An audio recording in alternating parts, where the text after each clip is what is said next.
The floor is yours. Thank you. Okay, good morning, everybody. Firstly, I just wish to thank Abdul Latif and his team for welcoming me here to Malaysia. I've not been here that many times. I've just spent a little bit of time in Penang, and where we ran a trade benchmarking workshop which some NPC staff attended. And so it's been really useful for me to learn more about some of the Malaysian organisations and some of the challenges they're facing. And hopefully I'll hear more from you this morning about some of the challenges you're facing, and then we can really discuss and share how benchmarking and business excellence can really help you to meet those challenges and improve your organisations. My first presentation this morning is going to be more about business excellence. I'm not going to follow this agenda strictly. So it's going to be more about business excellence first of all, because that sets the scene.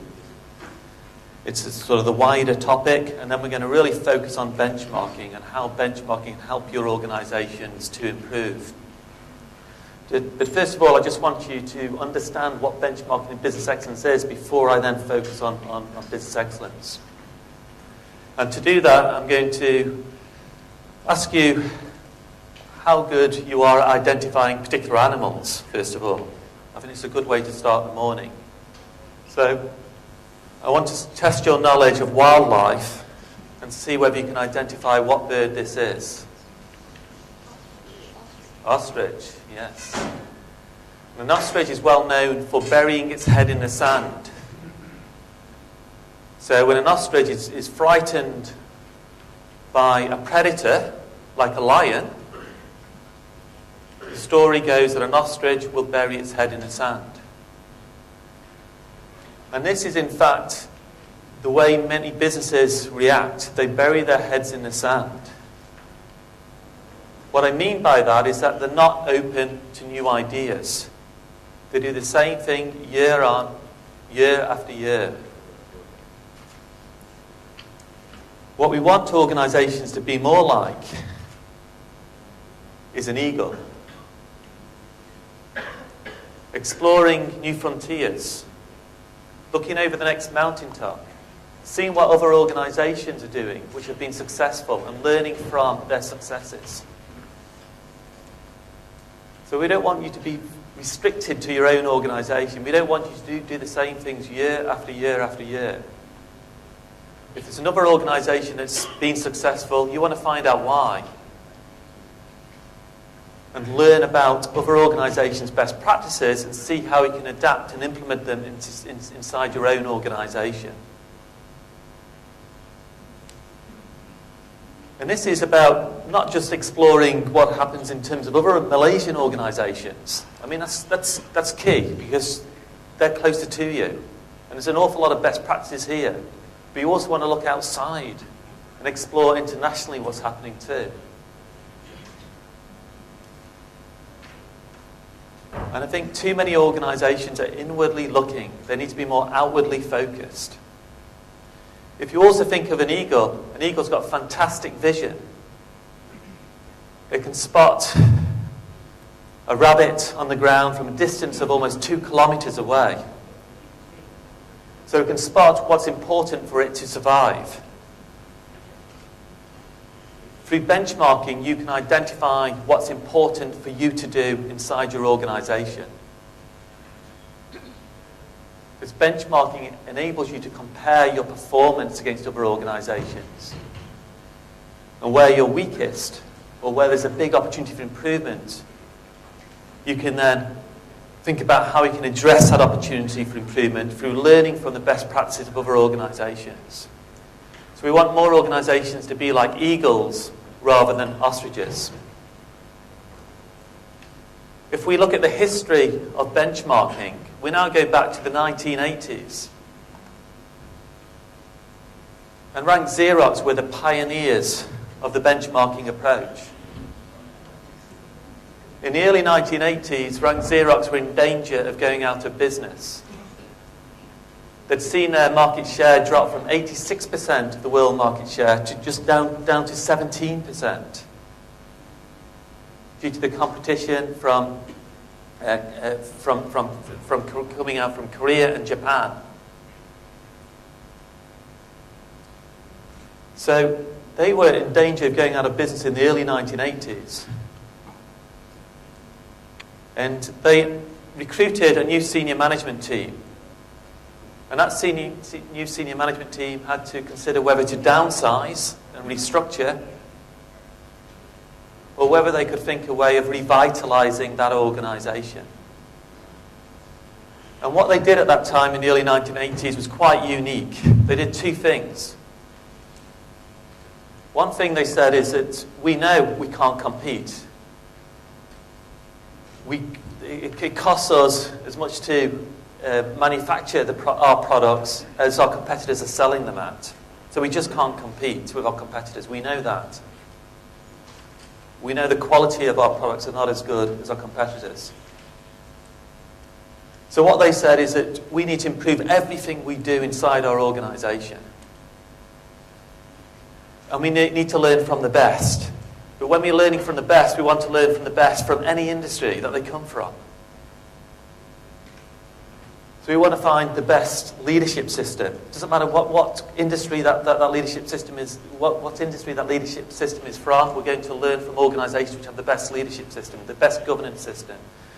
We want to learn from organisations which have a great way of delighting their customers. We want to learn from organisations which have a great way of managing their supply chain. So they looked outside their industry for best practices, which was quite a revelation at the time.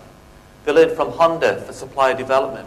They learned from American Express for the financial control systems. They learned from Ford for factory layout. They learned from Toyota for the quality management systems. So they looked outside the industry for best practices. The other thing that they did, which was quite unique at the time, they used a very systematic approach to learning. A 10-step methodology for learning from other organisations. And that approach became known as benchmarking. So there's two things: looking outside the industry and also using a very systematic approach to learning. They undertook over 200 benchmarking projects and transformed their organisation within 8 years to become a world-class organisation. How do we know they became world-class? Well, we know because they were the first winners of the Malcolm Baldrige Award in the United States, which recognises world-class organisations. They were also the first winner of the European Foundation for Quality Management Excellence Award in Europe. So they're acknowledged as world-class. And for those of you who've familiar with business excellence and have applied for award, you know you have to describe a lot of it. You need to provide a lot of information about how your organisation operates, the systems and the performance you're achieving. And that needs to be assessed. And depending on the model you're using, you need to write down, you need to record in a 50-page or 75-page document, say everything that you do. And so when Rank Xerox applied to win the American award and the European award, they shared how they achieved their success. And obviously they described this 10-step methodology. And so other organisations started to learn about the benchmarking approach because they described it in their reports when they applied to win these major awards. So since the late 1980s, when they won the Baldrige Award, and then in Europe in 1992, when they won the European Award, more and more organisations started to learn about the benchmarking approach, primarily through Rank Xerox experience. This, for those of you who are unfamiliar with business excellence, I believe that most of you are, this is a Malaysian business excellence framework based on the Baldrige model. So this is what Rank Xerox were assessed against in 1988 when they won the award. We'll have a look at this in more detail later on. But the situation today is that benchmarking is the most popular tool and technique in the world. Because I think organisations recognise they're operating in a global business environment and they need to be continually learning from the best. They need to be continually improving their practices. And benchmarking enables organisations to capture those best practices and bring them back to their own organisation. So this morning I'm going to be talking about business excellence and benchmarking. And I'm going to be starting off with business excellence because this is providing the bigger picture. Then we're going to focus down on benchmarking. First of all, provide a bit more background about my organisation and myself. I'm originally from the UK. I've been living in New Zealand for about 13 years because I've done my own benchmarking and I believe New Zealand, apart from Malaysia, is the best country to live in. So this is where I live in New Zealand. That's my house. New Zealand's got lots of land, very, very small population. It's only got about 4 million people. But what we have got, we've got over 20 million cows and over 50 million sheep. It's just a shame that our government is not represented equally by each animal species. Then we'll make better decisions. There we are, that's my home. Unfortunately, I spend 6 months of the year travelling, so I'm not there as often as I'd like. I have 3 jobs in New Zealand. I work 20% of my time for Massey University, where I supervise PhD students. This is one PhD student who's recently completed his doctorate, Muslim Mohammed from Malaysia, and he's now assisting MPC. And he was looking at how different organisations had won the National Business Excellence Award and seeing whether there's some common themes can be learned from these organisations that had become award winners. And now he's developed this sort of tool set which can now assist organisations on the journey to excellence. And I believe he's working with MPC to test it out in organisations in Malaysia. We also have a Canadian student who's looking at the triggers of business excellence. Therefore, why should organisations start along this journey and what gets them to start along this journey? Is it because they're going through a crisis point? Is it because of government intervention? Or is it because they've got a really forward-thinking CEO? Because if we know the triggers, we can encourage more organisations to follow this path. I have another student from Singapore who's doing a PhD on informal benchmarking. There's 2 types of benchmarking, informal and formal. And most of us do informal benchmarking all the time, whether we realise it or not. We're always comparing experiences and knowledge. And hopefully you're going to learn from me some best practices today. And that's a type of informal learning, informal benchmarking. So he's doing a PhD looking at how organisations can do informal benchmarking more effectively. My other role is I'm the founder of BPR.com Limited. It's a website with lots of benchmarks and best practices. And because I've been so lucky to be invited here today, then I'm also pleased to say that we can give you 1 month's free access to this website resource. So we'll need to, I think, get your email addresses for that, and I think we somehow need to share that with NPC staff to make that happen. So you'll have a chance to look at that resource and learn from some Malaysian best practices which is got in there, but also international best practices. And thirdly, I run a consultancy organisation called COA Limited, where we provide consultancy, benchmarking and business excellence. And in particular, we promote the trade best practice benchmarking methodology. And this is what I was giving training on in Penang over the last couple of days. Okay, so to start off, just to make sure everybody's at the same level of understanding, we're going to quickly go through what is business excellence. And we're going to share with you the latest research in this whole area so you know what's happening from a global perspective. So it's not hard to know what business excellence is. I mean, every organisation wants to achieve fantastic results. That's, we want to achieve fantastic financial results, but also every organisation has a number of different stakeholders. To be a stakeholder means you have an interest in the success of the organisation. So our employees are stakeholders, the customers are stakeholders. So we want fantastic results in terms of all our stakeholders.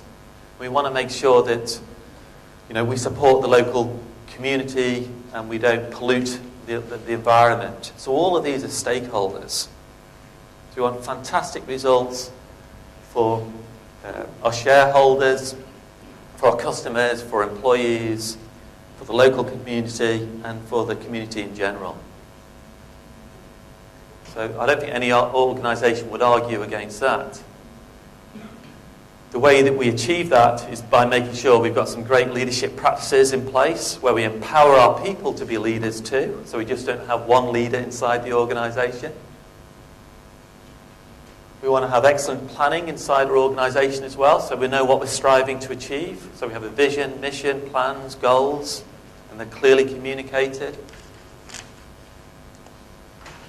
We want to be able to share information inside our organisation on our performance. We want to share our knowledge inside the organisation. And of course, we need excellent processes. So these processes will be aligned to your strategic plan and ensuring that your customers are going to be happy and delighted with your products and services. An essential aspect of any organisation is its people. We need happy people. Happy people make good products and services and will stay with your organisation. So you're not having to recruit people year after year. And of course, every business needs customers, otherwise you don't have a business. And this is about this is about not only meeting their customer needs, but ideally delighting the customers. So they come back again and again and again. So it's quite simple business excellence. That's what business excellence is. It's about having good management systems in place to address those areas, and then obviously we want to achieve fantastic results. And these frameworks assess how well you're doing in each of those areas. The models, this is a model. It's an assessment model. That's what it is. It's an assessment model. It assesses where you are on a journey to excellence. And actually scores you out of 1,000 points. And based on that, you can see where you are.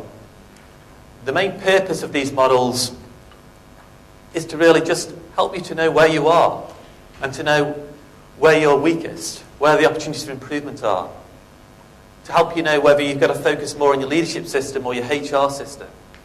This is how organisations use these models as an improvement tool. So business excellence models assess where you are.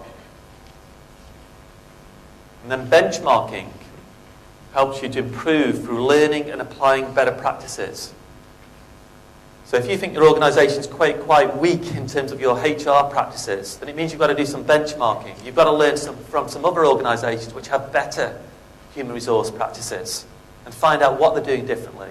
Perhaps another organisation's got a better recognition and reward system. Maybe their employees are more empowered. So you want to learn from these other organisations how they've achieved that. So business excellence models assess where you are in terms of world-class performance. Benchmarking helps you to improve through learning from the better practices of other organisations. And I think there's been a lot of misunderstanding in terms of benchmarking. People think that benchmarking is just about comparing data. Comparing data does not help your organisation to improve one bit. You can look at comparisons between organisations as long as you want. It's not going to help your organisation to improve. You can stare at these graphs. It's not going to help your organisation to improve.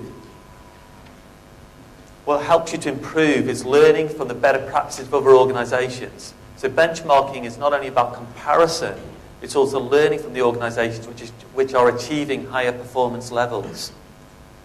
That's why it's called benchmarking, ing at the end. If you're just doing a comparison, it's benchmark. If you're doing the benchmarking with the ING, it means you're learning from the better practices of other organisations. Let's have a look at the history of business excellence. It differs, I believe. I'm not sure about the history in Malaysia, but in general, between the Asia and West, it differs quite a bit. In the West, there's a real focus on total quality management. And the actual first use of the word total quality management was in 1984. That's the first written paper which actually used the words total quality management. And then we have the application of total quality management using those words by the Naval Air Systems in 1985, the Baldrige Award in 1988, the EFQM Award in 1992. At the time they were introduced, they were called TQM models, Total Quality Management Models. They weren't called excellence models, they were called Total Quality Management Models. And for the first time, they were describing what total quality management was. And then there was a change in wording, because a lot of organisations before 1988 and 1992, they were confused as to what total quality management was. You'd have different consultants saying TQM was this, another consultant saying TQM was something else. And so there had been sort of a backlash against the word total quality management. There's a misunderstanding about it. So the models helped to clarify that understanding, but still you had some organisations, because of the history of it, still being a little bit confused. And so the organisations that were responsible for the total quality management models decided to rebrand them and call them business excellence models. So it's a rebranding exercise just to make them popular. But they are in fact TQM models. So you see a lot of quality associations and quality foundations in Europe also changed their names from quality associations to business excellence associations or business excellence foundations. It's just a rebranding exercise.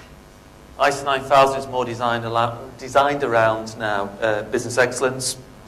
There's also a Global Excellence Model Council now, which ensures that these models around the world are compared against each other and also are meeting the global challenges of organisations around the world. So that's the history from the West. Now we have over 80 countries around the world using these business excellence models. In Asia, what I've tended to find is a lot of organisations still using the vocabulary total quality management. You very rarely hear the vocabulary total quality management in the West. In Asia, total quality management never had, I guess, the same level of misunderstanding that happened in Europe or in the West. So total quality management never got a bad name in Asia. So total quality management continued as usual through all the tools and techniques.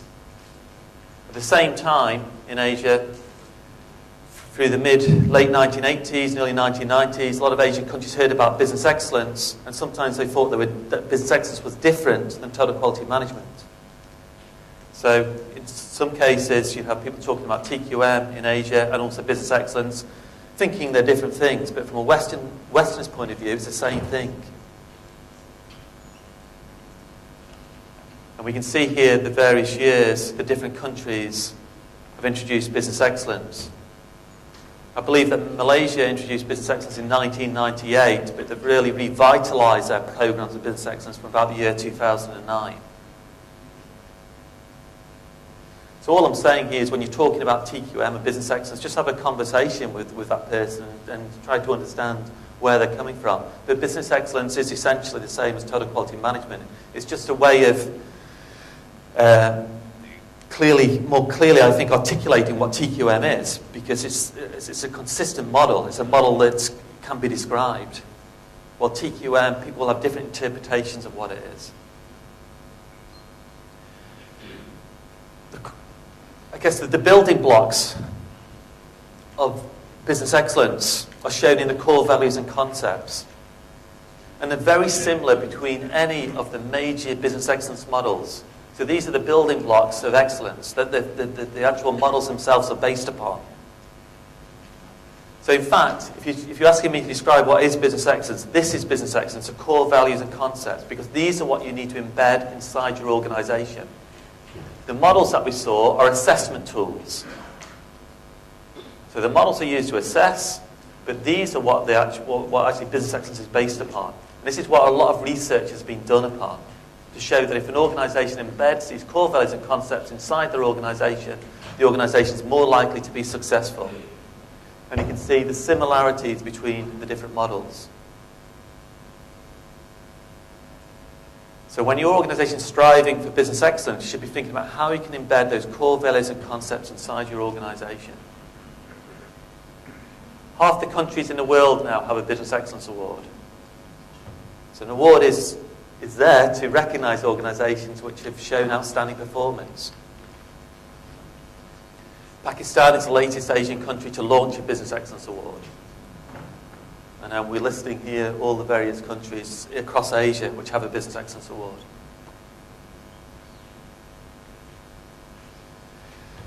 What we need to know, though, and I think what's important, is that business excellence is much more than an award. This is what I'm trying to get across. Business excellence is about embedding those core values and concepts into your organization.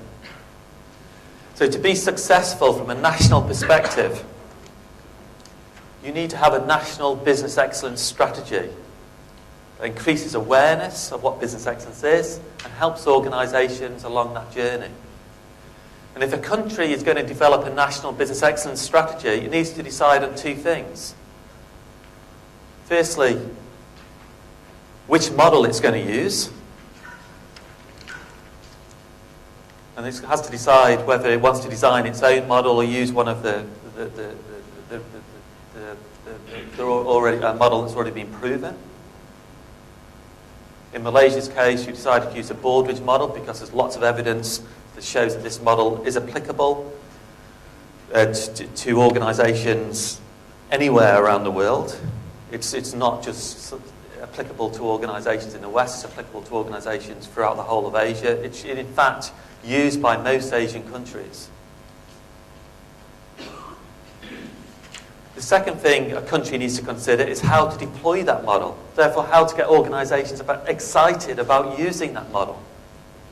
And when you're talking about deploying a model from a national perspective, firstly, you've got to create awareness of the framework. You've got to let people know what it is. You then need to provide assistance to help organizations improve after they've had an assessment against the model. So that might be through training on different tools and techniques, providing events where organizations can share their best practices, maybe providing a database of information that organizations can use. And thirdly, they should be recognizing outstanding organizations to encourage other organizations to follow that path. And the whole reason a country is doing this is to improve the management practices and performance of organizations, to have a big impact on the competitiveness of a country.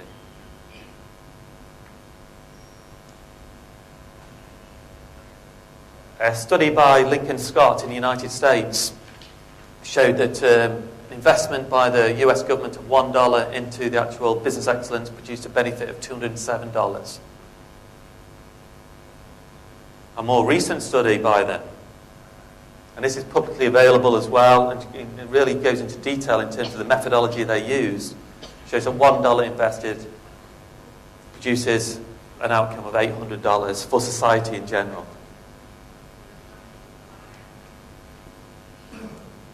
Even if the benefits were not as much as that, and you were questioning their actual research approach, even if it's a quarter of that, or a fifth of that, it still shows how important it is to support business excellence and encourage organizations along this path. One of the problems that has happened, though, internationally, is that there's been a misunderstanding of business excellence. And I think a lot of countries haven't really thought through how to deploy a business excellence strategy across the whole country. So a lot of countries spend too much time debating the model itself and the relevance of the model and the validity of the model. And a lot of countries spend too much time on the recognition process, on the award process. And yet, to get most organisations involved in business excellence, surely you've got to spend most time creating awareness and providing simple tools and techniques to get them familiar with the model and to use the model. But most countries spend too much time on this. And also, because to recognise these outstanding organisations, they've got to go through a very rigorous process. It takes a lot of time and effort. Not only time and effort of the organisations that are trying to win the award, it takes a lot of time and effort to organise by the administrative body. And often, from a country's perspective, they might say, yeah, we want to promote business excellence. They set up an administrative body. Maybe they have 5, 10, 15 people working in that administrative body. But they quickly find out to run an award, they need virtually all their team focused on running the award. And there's nobody left over to really create awareness of what business excellence is and provide assistance on business improvement. And this is like, it happens in my country, New Zealand. Too much time is spent on the award process rather than providing simple mechanisms to help organisations improve. So this is just showing the award process in New Zealand, which would be very similar to Malaysia. You've got to train evaluators, you've got to promote the award. There's a lot of work that needs to be undertaken. Okay, let's have a look at the difference between awards and self-assessment. Awards are for recognition. Self-assessment, you can do a self-assessment yourself against these frameworks using a very simple questionnaire or having a consensus meeting, debating how your organisation performs against these models. So awards are generally used for recognition, self-assessment is used for improvement. Awards are for the few. Only a few organisations in a country can win an award. Self-assessment can be for everybody. Awards require rigorous assessment. Self-assessment requires a simple assessment. Award scores are important. Self-assessment, strengths and opportunities for improvement. Strengths and opportunities are what generate actions. Knowing your point score is not necessarily going to generate an action. Knowing what you're strong and weak in will generate an action. But both are aligned to the business excellence model. So we really need to get more organisations using self-assessment tools and methods to evaluate the business year on year. Actually, I've looked at Malaysia's roadmap for business excellence, and it does look extremely sensible.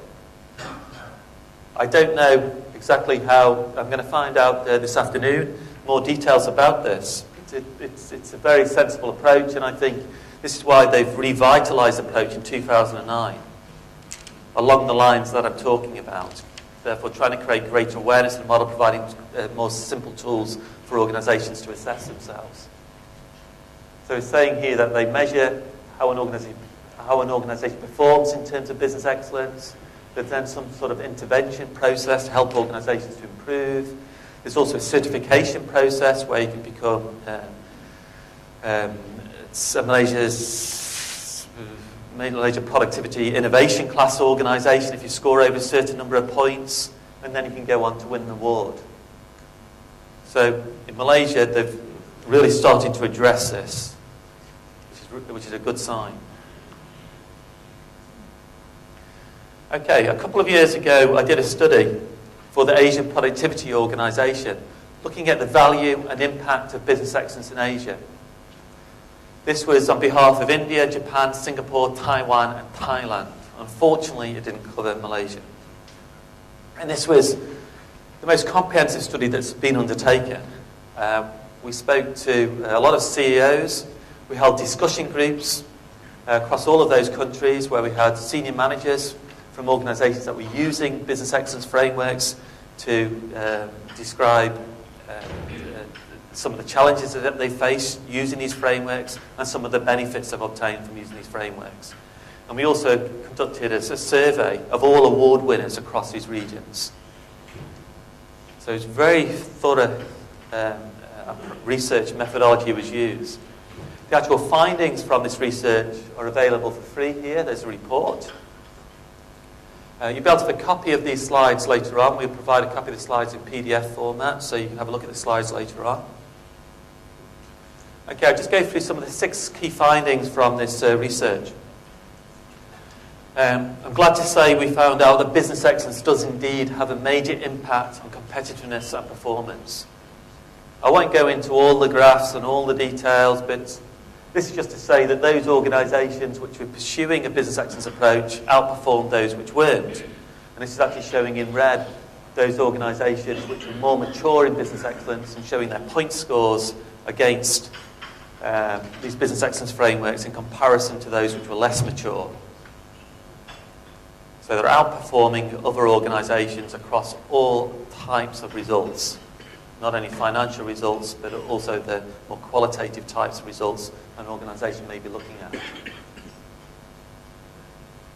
And all this information is shown in detail in the report itself. It also showed they were outperforming the other organisations in terms of their management systems. They had better management systems in place.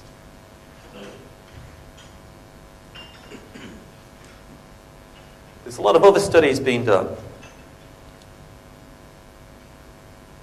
And they're not directly related to business excellence, but business excellence is all about improving your management practices and systems. And a lot of research that shows that if you follow this path, you're going to reap the rewards, you're going to benefit. And even a small improvement in management practices is associated with the same increase in output as 25% increase in labour force or a 65% increase in invested capital. For most organisations, they can increase their performance by just focusing more on the talent already inside their organisation and getting their people to work more effectively. And this is just a basic example of this. This is another study by the Asian Productivity Organisation. And this was in Pakistan in the textile industry. And they found, again, that people development and training was found to be the most effective and lowest cost strategy for learning and applying innovative practices. And it was better than buying new technology. It was more about training people. Which you often find there's a lot of bad practices in organisations. And this is some of the bad practices in the textile industry in Pakistan. I mean, obviously, these are bad practices. Everybody can see the bad practices. The amount of rework that's just lying on the floor, poor housekeeping, compliance issues, safety issues. And then with better training, those issues can be addressed. And this helps to improve productivity. And so you'll find often through doing a simple self-assessment, I've never known an organisation not do a self-assessment and not find it of benefit. Usually a self-assessment will find straight away some problems that can be quickly addressed, which don't cost a lot of money to address. So I encourage you to use these frameworks. The next finding was that whilst awards are important, their prime purpose should be for recognition and encouragement and not seen as the end of the journey. It's important that organisations see business excellence not as an award, but as an approach that helps them to continuously monitor, manage and improve performance. When we ask this question across Asia, though, when we ask them what's the purpose of business excellence, what is business excellence, we found that over 60% disagreed with this. Almost over 30% agreed with this statement. 30% of organisations thought the prime purpose of a business excellence framework is to assess a company's management system performance so that an award can be given to the best company. So over 30% of the businesses thought these frameworks are just used for awards, which is ridiculous. It's only a small part of what a framework is about. Frameworks are to help an organisation to improve. So we need to change that.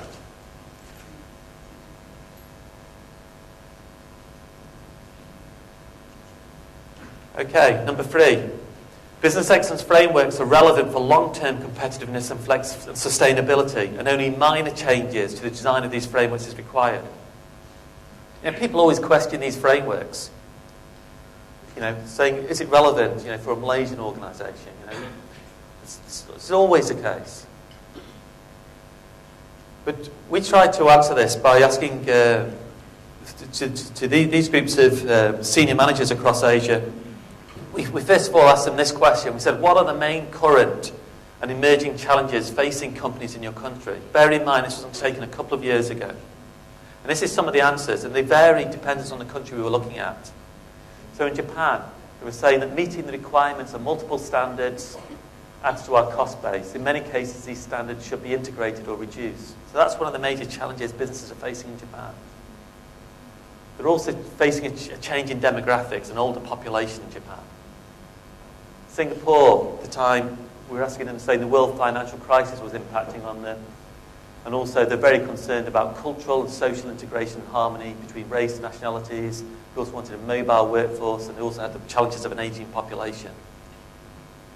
India, it's more basic needs, basic challenges, diseases, swine flu, epidemics, fraud, money laundering, corruption. Thailand, cost of energy was a concern, lack of skilled workers. In Taiwan, it's obviously the relationship with China, and also environmental issues. So these are the major challenges organisations are facing in these countries. We then asked them whether or not business excellence helps them to meet the challenges. And the answers that I'll show you now, the responses from these senior managers are not what I've written. These are in the words of the teams that participated in these discussion groups. So they wrote these answers on a flip chart, and I'll share some of them with you now. In fact, we just probably have a look at the Singapore response, which is the one in the middle. They said that business excellence helps companies to address macro challenges at the micro level. Therefore, Category 2, strategic planning, helps to address the financial crisis. Category 4, people, helps to address cultural and social issues. Category 5, processes, helps to address legal requirements and international standards. And Category 1.3, leadership and social responsibility, helps to address environmental issues. So what they're saying is, if one organisation uses a framework, it's going to help them at the micro level. But if you have lots of organisations using the framework, it's going to address the macro challenges facing the country. They're sensible frameworks. And I think Singapore's done very well. They very, very rarely make changes to their framework. They just keep it the same, very simple, year on year.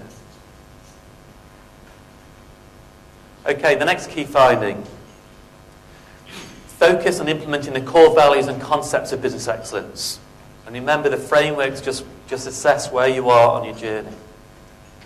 This slide here is sharing many of the internal issues hindering the commitment to implement business excellence. And again, are related to a lack of understanding of what business excellence is. So a lot of organisations were saying that the reason why business excellence is not taken up more inside their country is because of a lack of understanding of business excellence, a lack of understanding how to develop a business excellence culture, and also the benefits from business excellence are not clear to them. And so we need to emphasise now more. We need to promote more the importance of these core values and concepts and describe how they can be embedded inside your organisation. So it's these core values and concepts that are important. So I think the training that's provided by NPC and other similar types of organisations around the world should be more focused on these core values and concepts and help organisations to embed them. This slide here provides some ideas on how to embed the core values and concepts into your organisation. It's difficult to see, so I'm going to try and read this out. It's showing, in red, it's showing the actual methods used by organisations which are very mature in terms of business excellence. And it's also showing the tools or methods used by organisations which are very low in terms of business excellence. So blue is those organisations which are immature, red is those organisations which are quite mature. And it shows that organisations which are more mature in terms of business excellence do different things than those which are less mature. So in particular, organisations which are very mature in terms of business excellence are more likely to be educating and training the majority of staff on business excellence. Organisations which are more mature in business excellence are more likely to have senior management who fully embrace the ideals of business excellence and understand it. Organisations which are more mature undertake a business excellence self-assessment every year and have internal self-assessments. They just don't rely on another organisation coming in to do a an assessment of them. They've developed their own internal assessment approach. But at the same time, they do have external assessments. Usually what they do is have an internal assessment every year, and maybe every 2 or 3 years have an external assessment. So this is saying here, this one here is saying we assess our business excellence performance every year. Over 60% of the more mature organisations do that. They also have category leaders. So it means they have somebody inside their organisations who is responsible for improving performance with respect to each of the business excellence categories. So therefore, after an assessment, they're responsible for making sure that actions are implemented and followed through. They have category leaders. Does your organisation have category leaders? We also have improvement teams, obviously focus on improving performance in those categories. They also implement improvement actions based on their assessments. And senior managers are fully involved in the assessment process. So if you want to embed the core values and concepts, you've got some of the answers of how to do it right there. So there are different assessment tools that can be provided, and I think MPC provides a number of tools and provide assistance in this area. So there's very quick approaches that can be used, like a questionnaire, to workshop approaches, where you're getting people together to have consensus opinion on how an organisation performs with regards to a particular question, or you can go to the more comprehensive approach, which is like an award approach. But you don't want to go for an award if you're just starting the journey. You really want to start off around here. And the reason why you do an assessment is to identify your areas of improvement and strengths. You can therefore define and prioritise your improvement activities, develop action plans, and monitor progress and celebrate success. And you do that on an annual basis. It's not hard, it's not difficult, and it can be fun. Okay. The other thing that hopefully you've already got a picture of this, is that business excellence frameworks are an overarching framework. They're like an umbrella. Business excellence doesn't compete with Six Sigma or Lean. It doesn't compete with any balanced scorecard. It doesn't compete.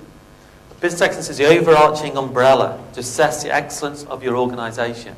Within that, there are many different tools and techniques you can improve to improve performance. So these are examples of different tools and techniques to improve leadership performance, like succession planning, management by walking around. Different tools and techniques you can use for strategic planning, different tools and techniques you can use for customer focus, so on and so forth. So business excellence is the umbrella. So you need to make sure you've got tools and techniques that you're using to improve performance. When we studied these organisations across Asia, we tried to find out, is there a different set of tools and techniques used by very mature organisations in comparison to those organisations that are less mature? We had statistically significant results for these tools and techniques shown in yellow. So organisations which are more mature in terms of business excellence are more likely to have a corporate social responsibility programme. They're more likely to use SWOT analysis, strengths, weaknesses, opportunities, threats analysis. I would have thought every organisation should be using SWOT analysis. So I'm not sure if that's a statistical anomaly or not. But I was surprised about that one. But interestingly, other tools and techniques are lean, improvement teams, benchmarking, and knowledge management. So again, emphasising the importance of benchmarking. You've got to do benchmarking if you really want to become a world-class organisation. I really like this statement by Jamie Ambrosi, Deputy Director of the Broadridge Programme. He says, I think where organisations get off track is when they think Broadridge is just an initiative, rather than a model for organising and managing the enterprise and all its initiatives. If Broadridge is reduced to an initiative rather than an overall model and a way of thinking, then organisations can say they've done it and move on. We see this all the time. But in organisations that embrace the Broadridge framework as an overarching model, they never move beyond it. This includes very high-performing organisations, including our award recipients. So business excellence is not an initiative. It's not a one-off. It's something that becomes ingrained inside the organisation. I found this. I visited all these organisations across Asia, and they were using these models in different ways. These models are really helpful. So this is how different organisations across Asia were using the model and finding the model to be of benefit. So some organisations here were saying they thought it's an overall framework for aligning our strategic and improvement initiatives. In Thailand, this organisation was saying it was great for them because they could benchmark the performance against world-class standards and obtain independent feedback. Singapore had a great example, I think it was from Kenwood Electronics, saying they used it to improve the whole supply chain. So they got all of their suppliers using the business excellence framework, undertaking assessments. So if their supply chain improves, their own organisation's performance improves. Another SME used business excellence like as a governance tool. Because as an SME, my organisation, I have BPR.com Limited, it's an organisation just of 10 employees.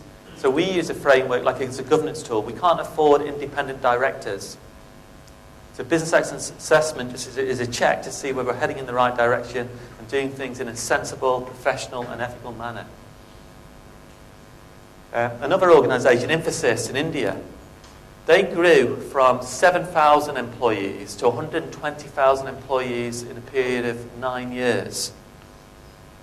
To manage that growth and to make sure their cultural values did not change, they used the business excellence framework. So you can use it for different purposes to help you to improve. But it helps, you can assess all your different individual sites, manufacturing sites or production sites, using the framework and find out where they are on a journey, share their best practices and go on this journey together. Okay, the final finding. We're going to finish in 5 minutes, okay? The final finding was that we heard throughout all these different countries, all the organisations were saying benchmarking is absolutely essential. But they also wanted more assistance in terms of how to do benchmarking and getting access to these best practices. So this is sort of some of the feedback we got from the various countries. And I think you'll find a similar case in Malaysia. You want easy access to best practices. This is why MPC plays a very critical role to encourage organisations to use their Bond website, to encourage organisations to attend their best practice sharing events. I think we need to do more in this area. Okay, so what are the conclusions? The impact is that because of the impact of the study and showing that business excellence is indeed relevant, it's really helping organisations improve. It validated the need for a centre of excellence for business excellence within Asia, and that has now been set up. And you can actually go to this link here and find out some of the activities that this centre is conducting. The centre is currently based in Singapore, but all the information can be obtained from the website. It's got lots of nice documents you can have access to. Okay, before I finish this presentation, I'm going to leave you with 6 key questions that you need to answer. Number 1 is, does your organisation assess its strengths and weaknesses against business excellence criteria? And if so, do you develop a plan of action as a result of that? And do you do it every year? Because if not, you should be thinking about doing that. Okay, number 2, does your organisation live by the core values and concepts of excellence? Do you really strive to embed those inside your organisation? Do you understand them? Number 3, does your organisation encourage and help your customers and suppliers to follow a business excellence path? Do you get them to do business excellence assessments? Do you educate them on business excellence? Surely you want the whole supply chain to improve. If the whole supply chain is successful, your business is more likely to be successful. Number 4, does your organisation continuously review what business improvement tools it uses to improve performance across all functions and processes? Therefore, which of these tools does your organisation use? Are there any gaps? Is there duplication? There might be a time to refresh or have a look again at what tools and techniques you use. Benchmarking is the most popular improvement tool in the world. Is your organisation using it? But more importantly, do you understand it? Do you know the difference between informal and formal benchmarking? If you use benchmarking, have your people been trained? I'm sure if your organisation uses a balanced scorecard or uses Six Sigma or uses Lean, your people have been trained. I doubt very much whether your people have been trained in benchmarking. So how do you expect to get the benefits from benchmarking without your people being adequately trained? Number 6, business excellence models guide organisations towards long-term sustainability and competitiveness. So the key question is, are you and your leaders 100% committed to follow this path? Thank you very much indeed. I think we can have a break now. Thank you.